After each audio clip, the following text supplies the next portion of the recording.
തെരഞ്ഞെടുപ്പ് ചർച്ചകൾക്ക് ചൂടേറിയതോടെ വിമർശനങ്ങളും പരിഹാസവും കടുപ്പിക്കുകയാണ് നേതാക്കൾ. തെരഞ്ഞെടുപ്പ് തന്ത്രജ്ഞൻ കനകോലുവിന്റെ പേരിൽ കോൺഗ്രസിനെ പരിഹസിച്ച് LDF നേതാക്കൾ രംഗത്തെത്തി.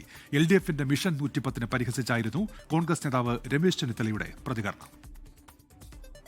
ഞാൻ ഈ കനകോലുവിനെയും അല്ലെങ്കിൽ അതിലും വലിയ കോലുവിനെയും നോക്കിയിട്ടില്ല. ഞാൻ നാട്ടിലെ ജനങ്ങൾ അവരായിട്ട് സംബന്ധിച്ചിട്ടാണ് മുന്നോട്ട്. എൻ്റെ തെരഞ്ഞെടുപ്പിൻ്റെ അനുഭവം വെച്ച് സ്ട്രാറ്റജി ഈ ജനങ്ങളുമായിട്ട് സംസാരിക്കുമ്പോൾ കിട്ടുന്നതാണ്.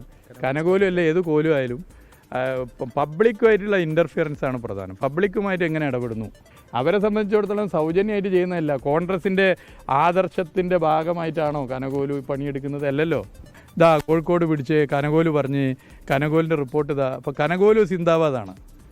രാജീവ് ഗാന്ധിയും ഇന്ദിരാഗാന്ധിയും ഒന്നുമല്ല ഇപ്പോൾ സിന്ദാബാദ്. കനകോലു സിന്ദാബാദാണ്, രാഹുൽ ഗാന്ധിയല്ല. LDFൻ്റെ പ്രവർത്തകരായ ഞങ്ങളൊക്കെ തന്നെ ജനങ്ങളുമായി ഇടപെട്ടതിൻ്റെ ആത്മവിശ്വാസത്തിലാണ് ഞങ്ങൾ പറയുന്നത്. 13-ൽ 13 സീറ്റും കോഴിക്കോട് ജില്ലയിൽ LDF വിജയിക്കും. കനകോലുവിൻ്റെ കാർമ്മികത്വത്തിൽ കോൺഗ്രസ് കണ്ട എല്ലാ കിനാവുകളും പകൽക്കിനാവുകളാണ്. അതെല്ലാം പരാജയപ്പെടുമെന്ന് ജനങ്ങൾ തീരുമാനിക്കും. കനകോലുമല്ല കേരളത്തിൻ്റെ ഗതി ആലോചിക്കേണ്ടത്. വാസ്തവത്തിൽ കോൺഗ്രസ് പാർട്ടിക്കുണ്ടായ ഗതികേടാണത്. ലക്ഷ്യം പ്രഖ്യാപിക്കാൻ കൂടിയ അതിൻ്റെ ഏറ്റവും വലിയ സമിതിയിലേക്ക് സർവപ്രതാപത്തോടും കൂടി ഒരു കനകോലുവിനെ കൊണ്ടുവന്ന് എല്ലാം കനകോലുമയം എന്ന് പറയുന്ന ആ നിലയിലേക്ക് കോൺഗ്രസ് പോയെങ്കിൽ അത് കോൺഗ്രസിൻ്റെ ശക്തിയെ കാണിക്കുന്നില്ല, പരാജയബുദ്ധിയെ കാണിക്കുന്നു.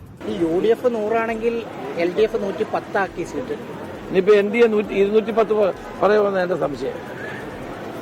ഏതായാലും അതൊന്നും അർത്ഥമൊന്നുമില്ല. കേരളത്തിലെ ജനങ്ങൾക്ക് എല്ലാവർക്കും പിണറായി വിജയൻ ഒരു നാടകവും കളിക്കണ്ട. ജനങ്ങൾക്കറിയാം UDF അധികാരത്തിൽ വരാൻ ഒരു പ്രശ്നവുമില്ല. ഞങ്ങൾ ഒരു മനസ്സോടെ UDF അധികാരത്തിൽ വരും. അതിന് ഒരുമിച്ച് പ്രവർത്തിക്കും. ലോകത്തെവിടെയായാലും ഏത് സമയത്തും 24 വാർത്തകളും ഓഗ്മെന്റഡ് റിയാലിറ്റി പാക്കേജുകളും എക്സ്പ്ലെയിനറുകളും വിശദമായി കാണാൻ ഞങ്ങളുടെ YouTube ചാനൽ നിങ്ങൾക്ക് സബ്സ്ക്രൈബ് ചെയ്യാം.